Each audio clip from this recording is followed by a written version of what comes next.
Cette procédure montre les éléments internes de la vanne Autotroll Performa.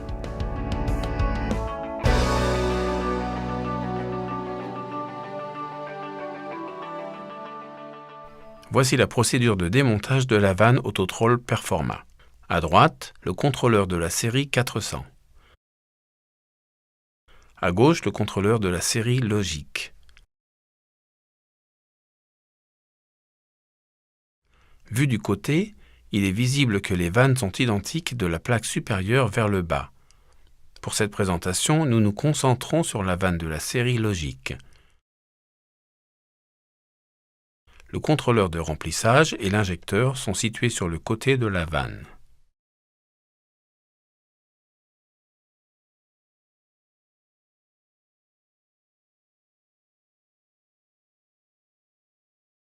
Avec une clé Torx T50, enlevez le capuchon du contrôleur de remplissage. À l'intérieur se trouve un petit orifice pour le passage de l'eau. L'eau pousse contre une bille de clapet à l'intérieur du corps. La taille de l'orifice dans le contrôleur de débit détermine la quantité d'eau allant dans le bac à saumure. Dans certains modèles, il y a une rondelle à l'intérieur du contrôleur.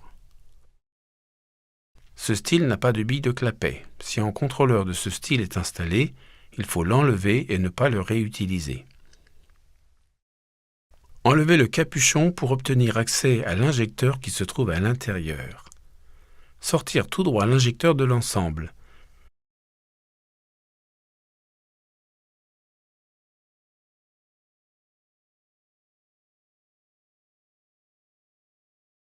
Si l'injecteur est remplacé, le nouveau doit avoir la même couleur, car les couleurs sont spécifiques à la taille du réservoir et à la pression. De l'autre côté de l'appareil se trouve la crépine et le contrôleur de détassage. Sortir la crépine qui est directement à l'opposé de l'injecteur, permettant à l'eau de passer à travers la crépine avant d'atteindre l'injecteur.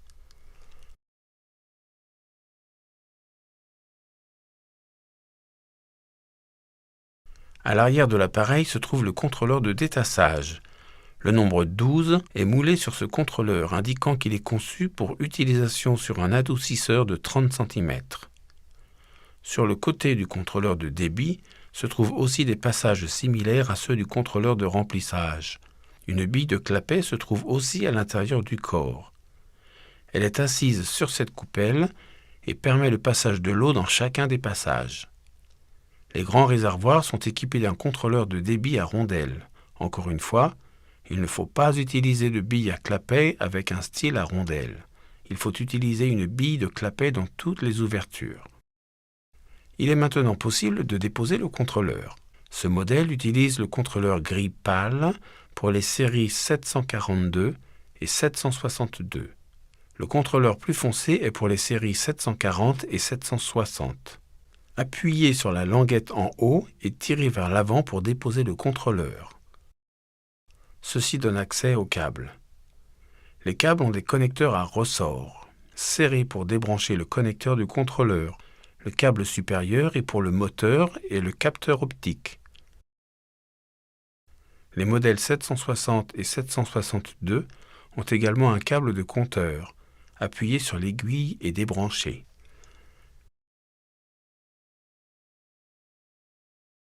À l'arrière de l'appareil, appuyez sur l'aiguille blanche du moteur si installé. Tournez ensuite le moteur, le sortir du corps et le tirer vers l'arrière de l'appareil.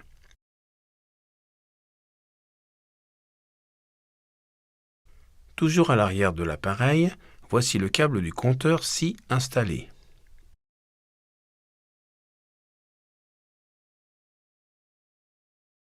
Le débrancher et l'écarter de l'appareil.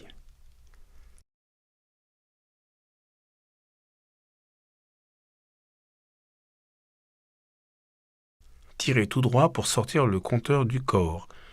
À l'arrière de l'appareil, enlevez les câbles de la plaque supérieure pour obtenir meilleur accès.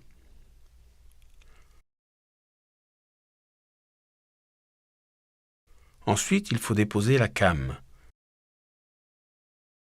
Tirez la cam vers l'arrière de l'appareil, la dégager du capteur optique et la soulever légèrement pour la sortir. la déposée de l'appareil. À l'avant de l'appareil, pincez les languettes de retenue du câble, dégagez le câble et déposez le capteur optique. Le moteur et le capteur optique sont maintenant libres. Enlevez maintenant le câble du compteur si assemblé.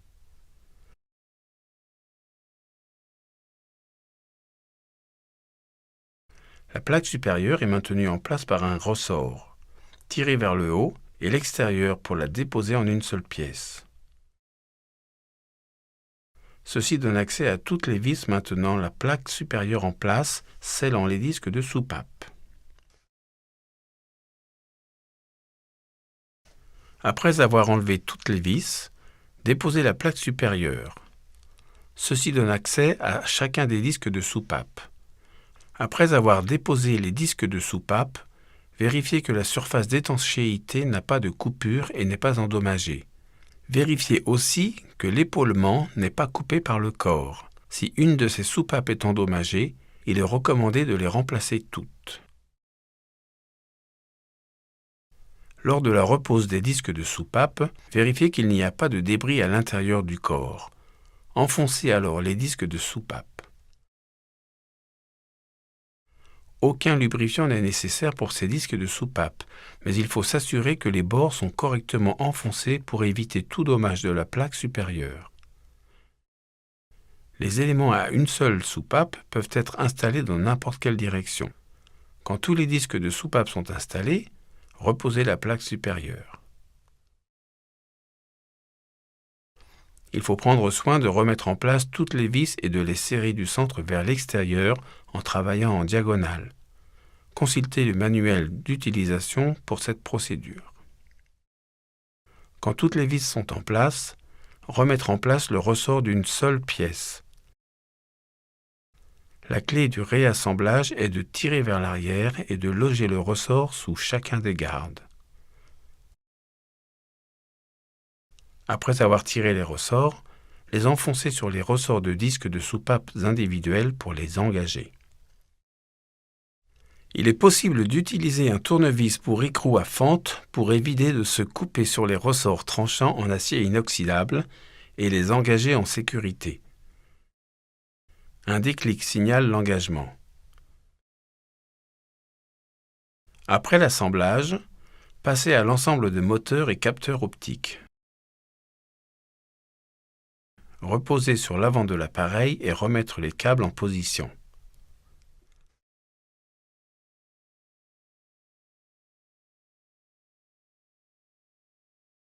Reposez la cam maintenant. Alignez la flèche à l'avant de cam sur la flèche en haut à l'avant. Enfoncez la cam à partir de l'arrière, poussez complètement en arrière jusqu'à ce que les pignons rencontrent la plaque de support. Enfoncez ensuite jusqu'à ce qu'elle passe le capteur optique.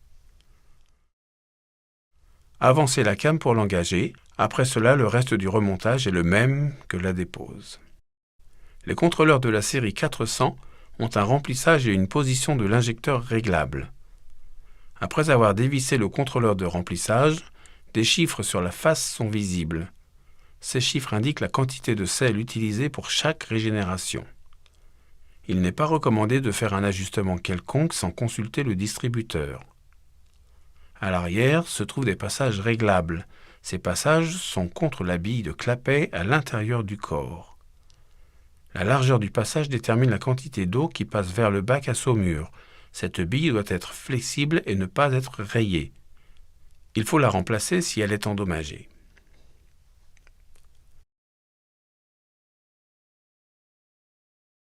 Utilisez ensuite une clé Torx T50 pour enlever le capuchon de l'injecteur. L'injecteur est à l'intérieur. Tirez l'injecteur tout droit pour le sortir du corps. Les appareils de la série 400 utilisent un injecteur de couleur primaire, rouge ou bleu par exemple.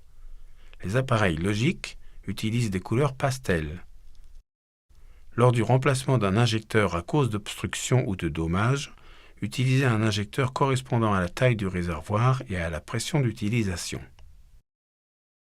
De l'autre côté de l'appareil se trouve la crépine à l'avant et le contrôleur de détassage au même endroit que sur les appareils de la série Logic.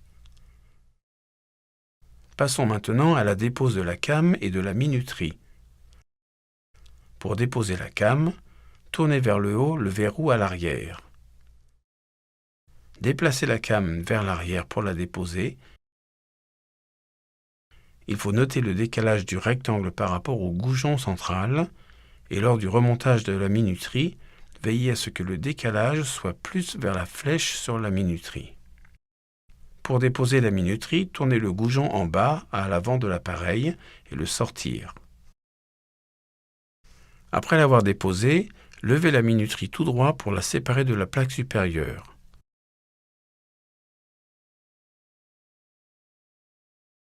Après cette dépose, le reste de la dépose est comme pour la série Logic.